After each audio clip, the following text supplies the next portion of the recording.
Hello all, welcome to Cine Smash. Here is the review of the film Isha directed by Manne Srinivas. Movie ఎలా ఉందో ఒక్క ముక్కలో చెప్పాలంటే మేము వెళ్ళిపోతాం, బ్యాలెన్స్ పేమెంట్ ఇవ్వండి. ఇట్టాడిది ఏదో అవుద్దని అన్నిసార్లు అడిగారు, ఎక్కడికి వెళ్తున్నాం అని. మీకు అసలు ఏం రైట్స్ ఉన్నాయండి మమ్మల్ని ఇంటికి తీసుకొచ్చి చంపడానికి?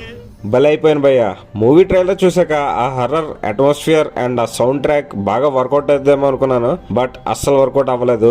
మూవీలో ఆ రైటింగ్ ఉంటది భయ్య, దండం పెట్టేయచ్చు. మూవీలో మెయిన్ పాయింట్ ని టకటక అవగొట్టేసి భయపెట్టే సీన్స్ అన్ని పెట్టేస్తే వర్కౌట్ అయిపోద్దేమో అనుకున్నారేమో మూవీ టీమ్. మెయిన్ పాయింట్ ని సరిగ్గా కన్వే చేయకుండా అక్కడ ఏదేదో పెట్టారు. ఇన్ఫాక్ట్ నీరసం వచ్చేసింది థియేటర్ లో.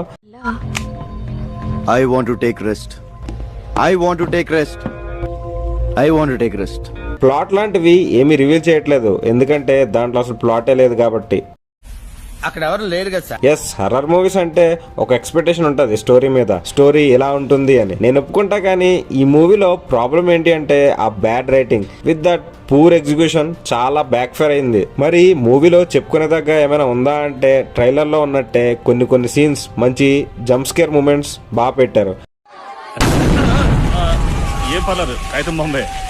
కానీ అవి ఇంపాక్ట్ అవ్వాలి అంటే స్టోరీలో గ్రిప్ ఉండాలి, అది లేదు. అక్కడ క్యారెక్టర్స్ వాళ్ళకి నచ్చినట్టు ఏదేదో చేసేస్తుంటారు, కొంచెం కూడా వాళ్ళ క్యారెక్టర్స్ లోకి ఇన్వాల్వ్ అవ్వలేకపోయా. That is the biggest negative point. Next ఏమవుతుంది అనే ఇంట్రెస్ట్ కంట మూవీ ఎప్పుడు కంప్లీట్ అవుద్దనే ఉంది.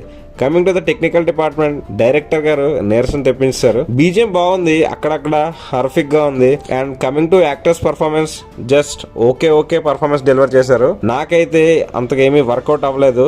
చూడొచ్చా అంటే నేనైతే అస్సలు రికమెండ్ చేయను, ఆ తర్వాత మీ ఇష్టం. That's the review guys. Movie చూసాక మీకు ఎలా అనిపించిందో కింద కామెంట్స్ లో మెన్షన్ చేయండి.